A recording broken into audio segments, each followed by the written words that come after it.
Mr. and Mrs. Discobbolos climbed up to the top of a wall, and they sate to watch the sunset sky, and to hear the Nupiter Pifkin cry, and the biscuit buffalo call. They took up a roll and some chamomile tea, and both were as happy could be, till Mrs. Discobbolos said, "Oh, WXYZ, it has just come into my head. Suppose we should happen to fall, darling Mr. Discobbolos. Suppose we should fall down, flumpety, just like two pieces of stone onto the thorns, or into the moat. What would become of your new green coat? And might you not break a bone?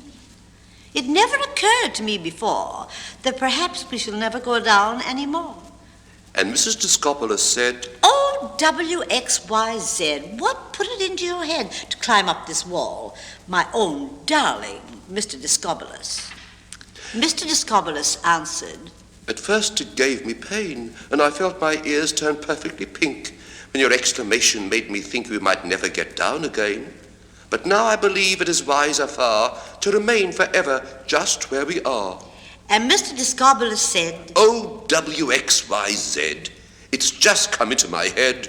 We shall never go down again, dearest Mrs. Discobbolos."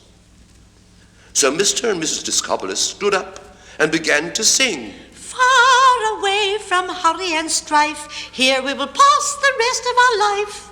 Ding-a-dong, ding-dong-ding. We want no knives, nor forks, nor chairs, nor tables, nor coppers, nor household cares. From worry of life we fled. Oh, WXYZ, there's no more trouble ahead. Sorrow or any such thing for Mr. and Mrs. Discobbolos." Mr. and Mrs. Discobbolos lived on the top of the wall for 20 years, a month and a day, till their hair had grown all pearly grey and their teeth began to fall. They never were ill or at all dejected, by all admired and by some respected, till Mrs. Discobbolos said, "Oh, WXYZ, it has just come into my head. We have no more room at all, darling Mr. Discobbolos. Look at our 6 fine boys and our 6 sweet girls so fair. Upon this wall they have all been born, and not one of the 12 has happened to fall through my maternal care. Surely they should not pass their lives without any chance of husbands or wives." And Mrs. Discobbolos said, "Oh, WXYZ, did it never come into your head that our lives must be lived elsewhere, dearest Mr. Discobbolos? They have never been at a ball, nor have even seen a bazaar, nor have heard folks say in a tone all hearty, 'What loves of girls at a garden party those Mrs. Discobbolos are.'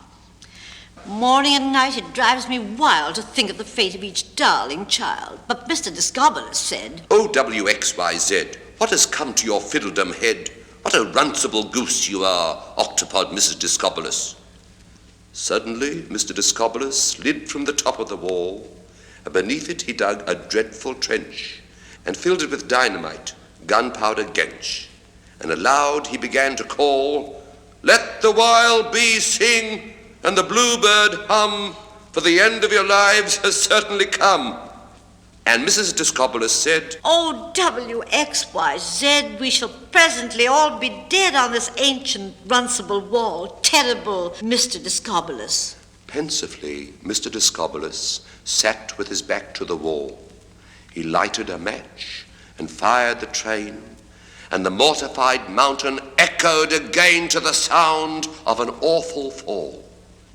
And all the Discobbolos family flew in thousands of bits to the skies so blue, and no one was left to have said, "Oh, WXYZ, has it come into anyone's head that the end has happened to all of the whole of the clan, Discobbolos?"